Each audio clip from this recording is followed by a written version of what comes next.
G'day, how's everyone going? Me, well, I'm excited because today we're going to find out if I can beat Pokemon Platinum under hardcore Nuzlocke rules with psychic types only.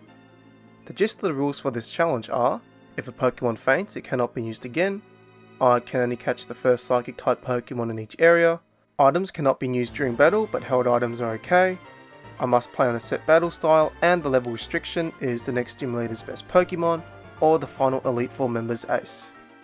So we've got 9 different psychic types to choose from in this game, but since there is no early hidden power TM to collect like in Diamond and Pearl, we can't use Abra early on. So we're going to have to make our starter, Chingling. And you know what attack Chingling has at level 5? It's Wrap. It only has Wrap. Yeah, the early game isn't looking too good, but it's all part of the Platinum package, so we got to cop it on the chin and get on with the run. With that being said, let's on to the... Also, make sure to like and subscribe if you enjoyed the video, and Snorlax will give you a hug. So, we get the whips cracking by picking up a Chingling, and the battle against Bazza was, 2 hours later. well, at least we got through the first battle, so that's a good sign, right? Over at Professor Rowan's lab, we named Chingling Taco Bell, and headed to Jubilife City, where we once again have another battle against Bazza. And, well, we never really had a chance in this battle.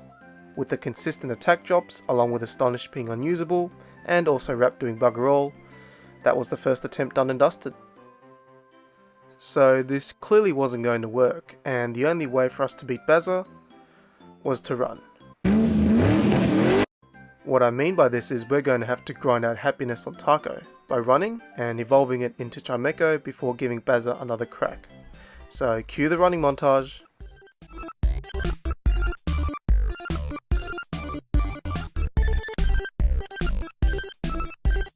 And finally, after 30,000 odd steps, we got him. We then absolutely destroyed Bazza and picked up an Abra, whom we named Whizkadabra. I know, rip a name. Now Wiz here has Hasty for its nature. Pretty good, but he's basically now the biggest glass cannon out there, if he wasn't already. Next up is the first gym leader Rourke, but his team doesn't have a single shred of special defense, and we swept the poor bugger's team just by using confusion. On the way to the next gym, Wizabra evolves into Whizkadabra, and we're going to be putting him into good use right away against Mars. We lead off with Taco, who is able to one-shot Zubat with confusion, and next is Perugly. We exchange some feint attacks and confusions, but with Taco's health low I switched into Wiz, but this Spud goes for a bloody scratch, thinking that we weren't going to switch, and so we end the battle with a confusion. We then headed off to Mount Coronet to catch ourselves a nice Bronzor, and named it LeBronze.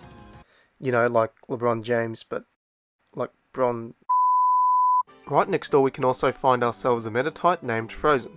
Now, both of these Pokemon are going to be super incredibly important moving forward, especially Frozen being able to learn all the punching moves for insane coverage, in addition to the ability Pure Power, which boosts the attack power of physical moves. She also has a neutral nature, which I'll definitely take as it could have been a lot worse.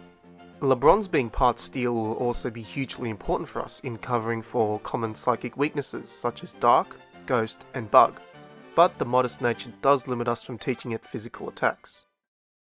Next up is Gardenia, and typically with her team the only real concern is that Roserade. But with it being part poison, a psychic only team here will make the job a lot easier. Although I do want to note that Roserade is pretty tanky in terms of special defense, so it probably won't be a one hit with any of our moves.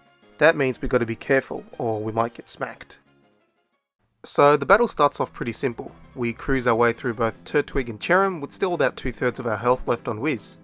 Next in is Roserade, and for some reason I decided to switch out even though Roserade only has Poison Sting as a physical attack. And there's just another reason as to why I'm terrible at this game.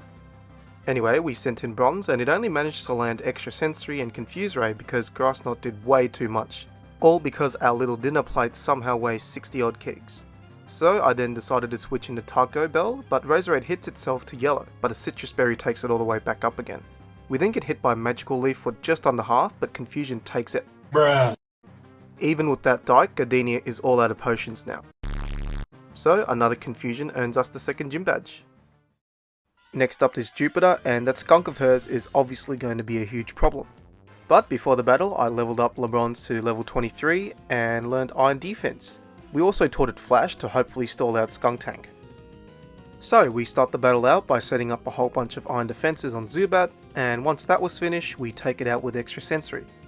The Skunk is next, and since Light Slash does bugger all now, barring that we don't get hit by a critical hit, we confuse it, and after 6 setups of Flash, Skuntank basically can't see anymore.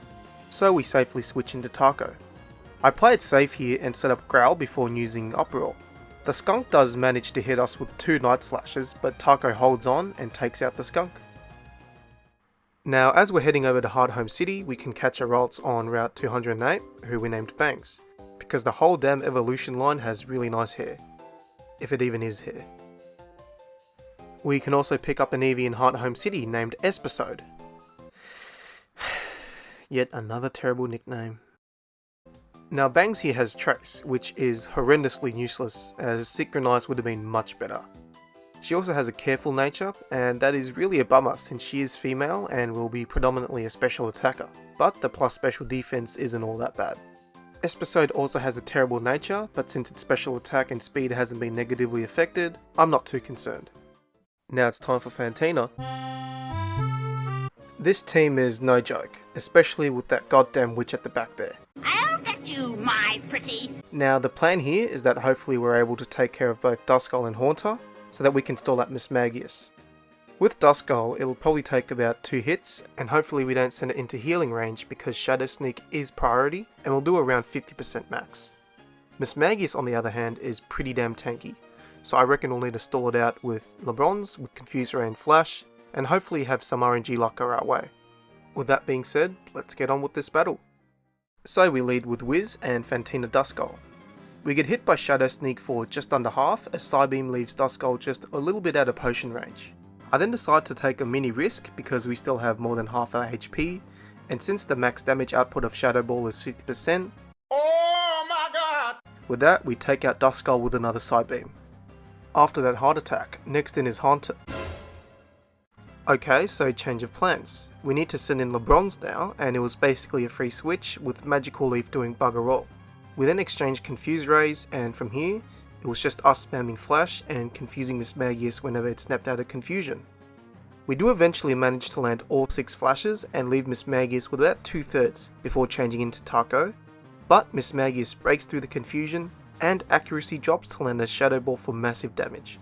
I got pretty annoyed, so I made a rash decision to go for confusion on the next turn, bringing Mismagius to yellow as Shadow Ball misses. It was here that I decided to fully commit to sacrificing dear old Taco Bell. So everyone, take a second to say your goodbyes, because on the next turn, okay, but Taco goes down on the next turn, Mismagius, but on the next turn, alright. Looks like Taco isn't destined to fall here, so I finally decided to switch into Wiz, but the worst thing happened. I swear, this witch just cannot catch a break. Righto, with that, we take out Mismagius, and Haunter also goes down to a Psybeam. That was a rough battle, but to be honest, it went a lot smoother than I had planned. I had initially thought that we'd had to sacrifice someone, but it turned out that we managed to escape with the whole team. It was really nice to keep Taco, but even if he had gone down, we probably would have won anyways. Oh, and Bangs also evolved into a Curlier, in case you didn't notice. Moving on to Route 209, we have another battle against the best rival ever, Bazza. But I can't say the same for the battle itself. Wiz Kadabra completely destroyed him 4-zip. Over at Salacion Ruins, we catch ourselves a Unown. Moving on to the next gym, it wasn't all that difficult, especially with our newly evolved Bangs. This battle never really threatened. Actually, speaking of Gardevoir, it does remind me of something I've seen recently. Can't really remember. Anyways, we can now get our next encounter as we head over to Pastoria in front of Lake Valor, Giraffrig, who we caught, eventually, and named Short, because, well... oh, hang on. There we go. We also evolved LeBron's into LeBron James. Frozen into Medicham, and now we can head over to the move tutor in Pastoria City and teach her Thunder Punch. For obvious reasons. Before we move on to Crasher though, Wiz Kadabra evolves into Wiz Alakazam, and the battle against Barry once again ended in a sweep. Barry mate, you're gonna need to pull your head in here. The viewers need a good show and you're not delivering. Now Crasher is generally a tough gym to face, But this time around, we got Thunder Punch. Though it is worth noting that with Gyarados' Intimidate, we most likely won't be able to one-shot it. But we should be able to outspeed, so no big deal. Quagsire will literally get sent to another dimension with Bangs' Magical Leaf, and Floatzel, well, with Crunch we'll probably have to leave it to LeBron's. Anyways, let's get on to the battle. Well, for the first time it all went according to plan. We started off with Frozen, and Thunder Punch doesn't quite one-hit as Waterfall does just under half. Crasher then heals up, and I decided to set up a Meditate to bring our attack back to neutral, and one hit of Thunder Punch was all it took on the next turn. Floatzel's next, and Crunch leaves Frozen with only 25 HP, though our Thunder Punch barely doesn't KO. We then switch into LeBron's, who tanks 2 Brines and finishes off Floatzel with extra sensory. Last is Quagsire, but with another switch into Bangs and a single Magical Leaf. With that, we've earned our 5th gym badge. Moving on, I picked up the TM for Earthquake and taught it to Short. We also taught Shadow Ball to Wiz as well. Next up we got old mate Cyrus, and we take out Sneasel with Force Palm. Cyrus then sends in Golbat, so I sent in LeBron's and took it out with a couple of extra sensories. Last is Murkrow, and he actually hits like a truck for a first stage evolution, so after bringing it down to yellow I switched into Short as Murkrow uses Nightshade. With that, a stomp on the next turn ends the battle. Before we move on though, we have to do a couple of things. The first being catching Mr. Mime, and now most people do say that this guy is kind of ass. He is, so I'm not going to use him. I also went back to Pastoria to teach Frozen Fire Punch for the upcoming gym. We can now take on Bazza again, and because LeBron's is the GOAT, he takes out half of Bazza's team before he sends out Torterra. With LeBron's low on health, I switched into Frozen, who managed to take out Torterra with 2 Fire Punches. Last is Floatzel, but since Thunder Punch leaves it with literally 1 HP, I sent in Bangs to finish off the job with Magical Leaf. Next up is Byron, but before that, we finally managed to evolve Espasode. I decided to start off the battle with Short because he has Earthquake, which was able to take care of Byron's Magneton with a single hit. Next is Bastiodon, and we one-shot with Earthquake.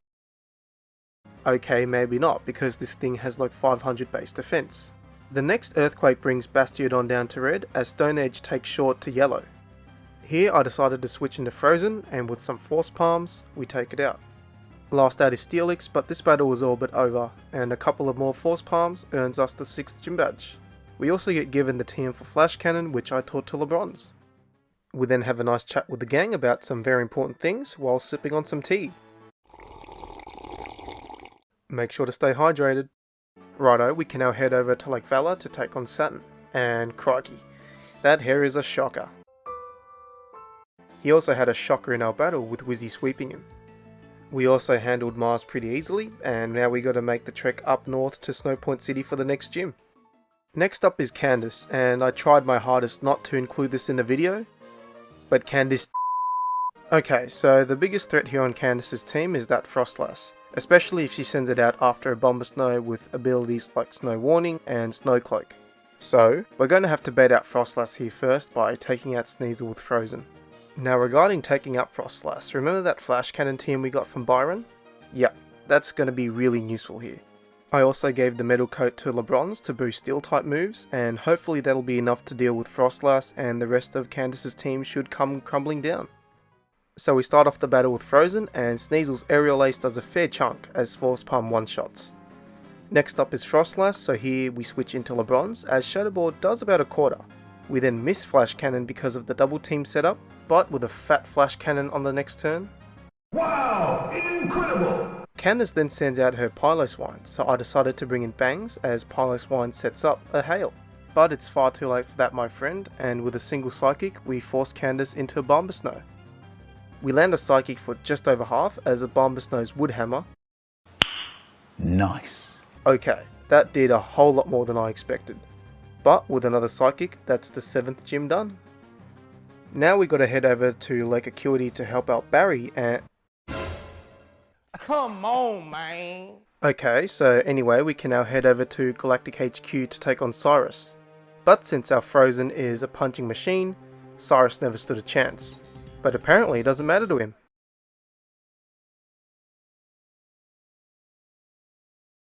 Are you sure about that? We also had another battle against Saturn and his crazy hairdo, but this battle went pretty much the same as the last, with us sweeping through his team with LeBron's. Now we have to chase old mate Cyrus up at Spear Pillar, and here we get double teamed. But the best rival of all time comes out to even the playing field. And with us together we can take care of these Muppets. Right, Bazza? Okay. And with that we take care of the Galactic Commanders without any hassle at all. The nutcase Cyrus then gets sucked up into the distortion world, and we gotta chase him again. Once I'd eventually gotten through the most annoying Poke puzzle, we had another clash against the Galactic boss. We led off with shorts and managed to one-shot Houndoom with a single Earthquake. Next in is Honchkrow, and for some reason, it knows Heatwave. This is not okay. This needs to stop. So since we can't depend on LeBrons, we gotta pin our hopes on Frozen. And I mean, come on, was there any doubt? She tanks a Night Slash and hits a one-shot Thunder Punch on Honchkrow. Next up is Crobat, so here I decided to switch into Wizzy as Air Slash hits for about a quarter. Cross Poison then brings Wiz down to 28 HP, but a single hit of Psychic takes out Crobat.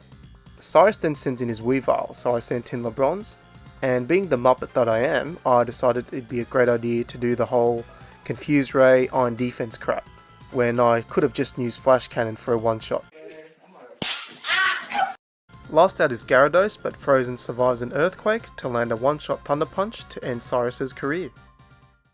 Time for the last gym leader, Volkner. Now, as much as I would like to sweep with Short over here, this probably won't be possible. The main reason for this is most of Volkner's team is ridiculously fast, and with that in mind, LeBron's is going to be crucial, since it's not weak to attacks like Raichu's Signal Beam and Luxray's Crunch. With that being said, hopefully Short can do a decent amount of damage to Volkner's team, and we can get through the rest of it with LeBron's. So like I said, we lead off with Short and get hit by Thunder Wave first turn, but we manage to push through and land a one-shot Earthquake. Next is Raichu, and Signal Beam does about half, as it too goes down to a single Earthquake. Volkner then sends in Luxray, so we switch into LeBron's as Crunch does about a fifth. On the next turn, Thunderfang does a similar amount as we land Confuse Ray. We also manage to get Confusion Hacks, whilst Extrasensory takes Luxray down to about a third, and then I have an absolute malfunction. I finally pressed A to use Extrasensory again to take Luxray out. Last out is Electivire, and we managed to land Confuse Ray as Thunder Punch leaves LeBron's with 35 HP. So after a bit of thinking, I came up with the ultimate plan. That never came to fruition because Electivire pushes through Confusion and Thunder Punch did more than half. So now I sent in Bangs, and luckily Electivire hits himself. Volkner then goes for a quick attack for some reason.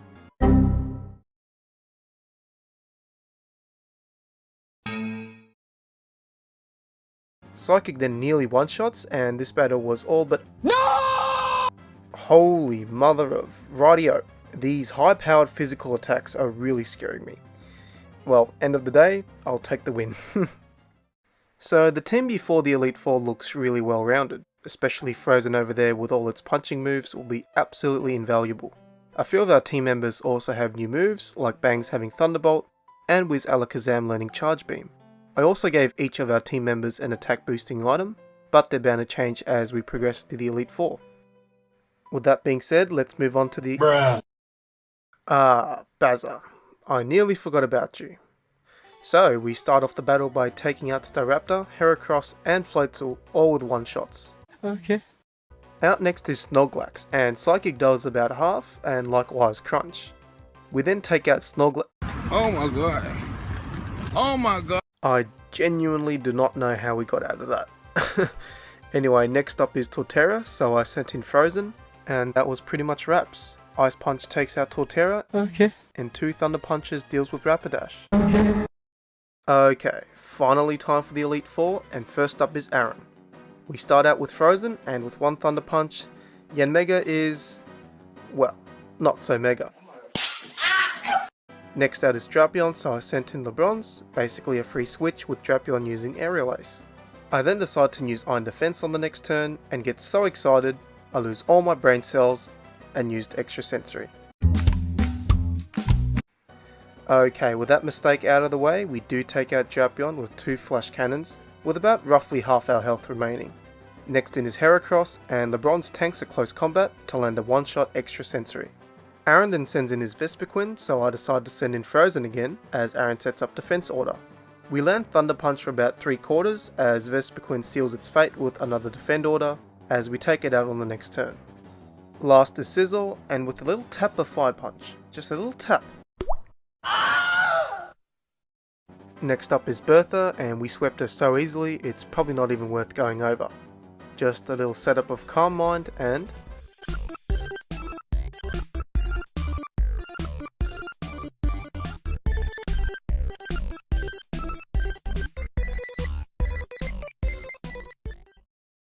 Flint is the next Elite Four, and we start off the battle by sweeping through his Houndoom, Flareon, and Rapidash with only Earthquake.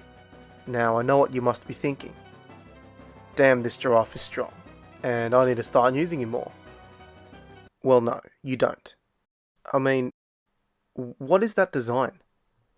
What is that? Next in is Infernape, and Flare Blitz does a whole lot of damage, but Psychic also one-shots. Last is Flint's Magmortar, and don't mind me here, I was just searching for a team member with high special defense, since Magmortar only has special attacks. So the lucky winner is Bangs, and Flamethrower still does a crap ton. I then went for Psychic, which does exactly half, as Flamethrower brings us to 41 HP. But I'm not falling for this again, so I sent in Wiz as this buffoon goes for Thunderbolt. With that, we hit a Psychic, take out Magmortar, and only one Elite Four remains. Time for the last Elite Four battle, and this will probably be the toughest seeing that it is a mirror match. Before this battle though, I did give the spell tag to Wiz to increase the attack power of Shadow Ball. And it is worth mentioning that it is unlikely that we'll one-shot any of Lucian's Pokemon due to their high special defense. Bronzong will also be tough, and this is probably going to be a job for Frozen and Fire Punch. Lucian also has his own Alakazam, and we have a couple of options here. We can go with Shorts to use Crunch, or the safer option would be to go with LeBron's. But Focus Blast could provide us with some headaches. So we start out the battle with Wiz and barely leave Mr. Mime alive with a Shadow Ball as he sets up a Reflect.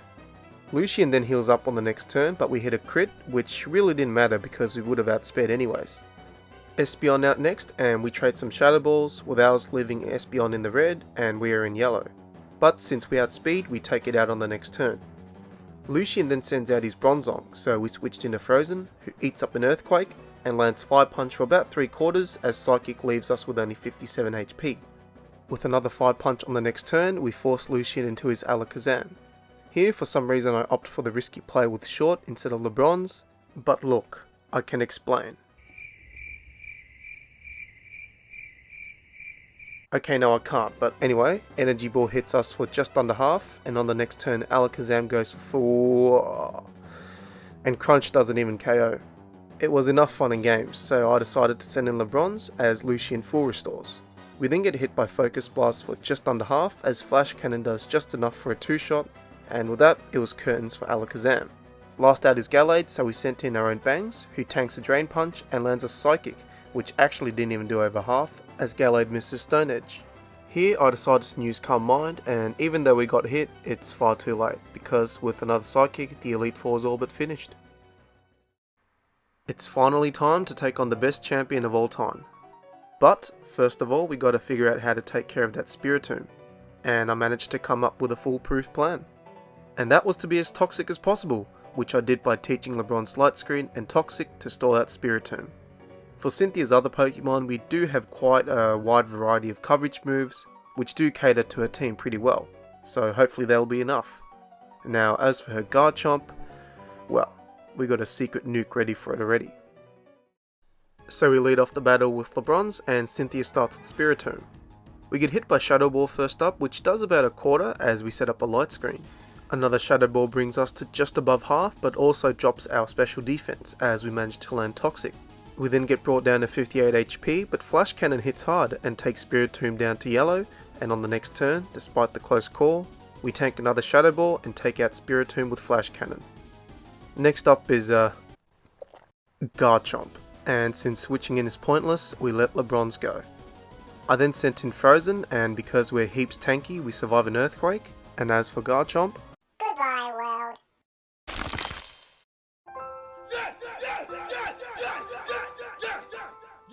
one-shotted by an Ice Punch. Next in is Togekiss, and Frozen landed one last Ice Punch for massive damage before being taken down with Air Slash. Rest easy mate, you served us well. We then sent in Wizzo and kissed this bird goodnight with a Psychic. Cynthia then sends out Lucario and Psychic does around 2/3 as Stone Edge does the same. Then, being the idiot that I am, I forget Lucario has bloody extreme speed and Wiz goes down. I then decide to go in a short and he finishes this cheeky bugger with an Earthquake. Cynthia is now down to 2 and she sends in her Milotic next, but with a massive special defense, Psychic only does about a quarter. Surf then brings us down to red and I decide to let short go, but not before he brings Milotic down to yellow.